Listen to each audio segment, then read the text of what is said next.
Nangyari ito kahapon, sir, around 12:18 ng tanghali, November 5.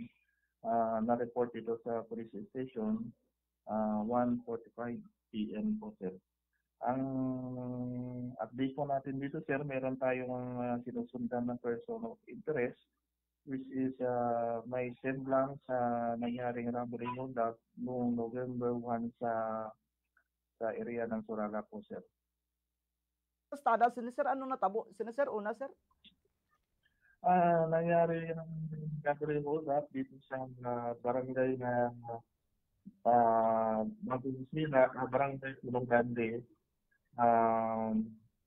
Puro Bagong Sila, barangay Pulong Grande, kung saan ang ating ticket action booth ng STL dito na si Josel Jan Escaro di Pulango, na ano ito na hold up hold up po ito ng unidentified personality using motorcycle. Description niya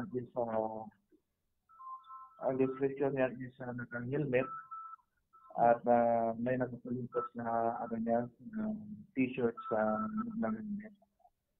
Okay. Sa nasambit karon nga pagpang-hold up ya sir, mga may report kita kung pila karon na dula sa nasambit karon nga STL sir nga kwarta? Yes sir, diyan meron siyang more or less 5,000 na nakuha na ng pera dito sa booth. Kasama na yung personal na pera na natin ng booth na sila natin. Okay. Sa sulod mismo sang STL sir, sino karon nagabantay, babae ba o lalaki sir? Do common do babae man ginagabantay gid? Yes sir, babae yung natin yung nagabantay dito sa booth na itong si Jan Estado. Okay. So far sir, ang suspect karon way pa matumod identity ni sir. Sa ano pa lang namin sir, sinusundan namin na investigation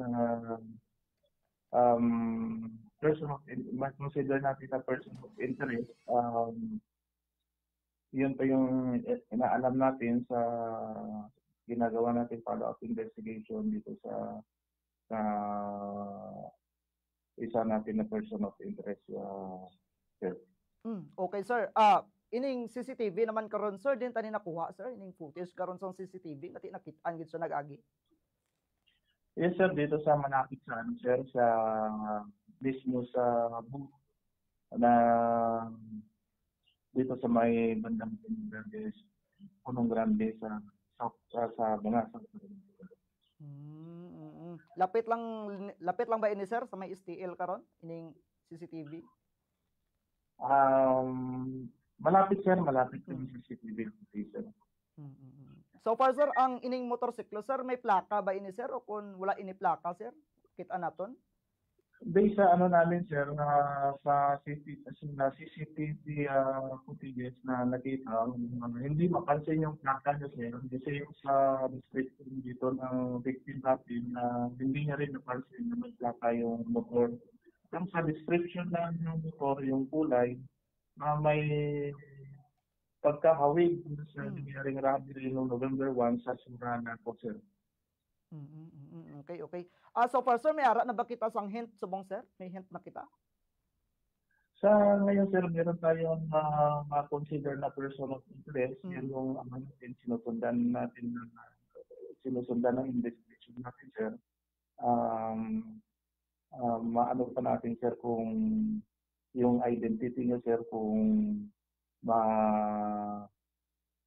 makita natin itong motor na ginamit niya sa robbery hold-up sir. Okay sir, sige last question na lang sir, ang ato na lang sa nga pagpalinton sir kag paano ni karon madakpan ining mga pareho sa ni karon nga mga suspect sir, ang pagpalinton naton sa publiko sir.